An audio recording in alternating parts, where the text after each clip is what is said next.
Online नोंदणी करायची आपल्याला सगळ्यांना, त्याची प्रोसिजर, त्याची माहिती ही सगळी विस्तृत अशी दिली जातेच आहे।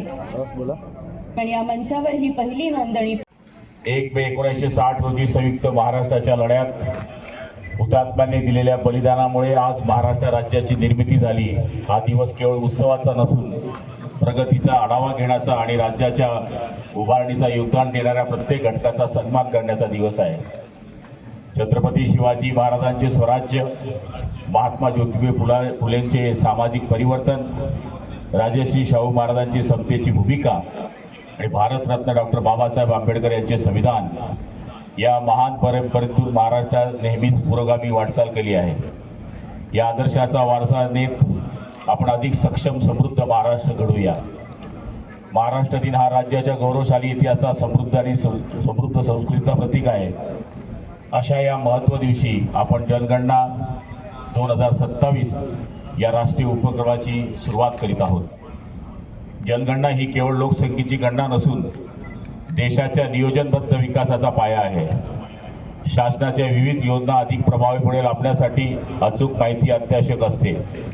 यासाठी ही डिजिटल पद्धतीने केली जाणारी यासाठी 1 मे 2026 ते 15 मे 2026 या कालावधीत स्वयंगणना नागरिकांसाठी उपलब्ध करून देण्यात आलेली आहे। मला विशेष आनंद होत आहे की या महत्त्वपूर्ण उपक्रमाची आज महाराष्ट्र दिनाच्या निमित्तानं जळगाव जिल्ह्यात माझ्यापासून होत आहे। त्यामुळे मी जिल्ह्यातील सर्व नागरिकांना मनापासून आवाहन करतो की अचूक, प्रामाणिक आणि पूर्णपणे पुढाकार घेऊन स्वतःची माहिती आणि राष्ट्रीय कार्यक्रमात आपण सहभाग घ्यावा आणि सहभाग नोंदवावा ही विनंती। आरोग्य हा प्रत्येक नागरिकाचा मूलभूत हक्क आहे असे मानून जिल्ह्याच्या उल्लेखनीय प्रगती साधली आहे। राष्ट्रीय गुणवत्ता आश्वासक कार्यक्रमात 1 प्राथमिक आरोग्य केंद्र व 17 उपकेंद्रांना राज्य स्तराचं मानांकन, माझं गाव आरोग्य संपन्न गाव या मोहिमेद्वारे जनजागृती, माता बाल आरोग्य, लसीकरण, कुपोषण निर्मूलन व स्वच्छतेवर प्रभावीपणे भर देण्यात येत आहे। लाखो लाभार्थ्यांना गोल्डन कार्ड वितरित करण्यात आले असून सुमारे 4 लाख नागरिकांना उपचाराचा लाभ मिळत आहे। यासाठी 918 कोटी 52 लाख रुपयाचं देयक अदा करण्यात आलेली आहे।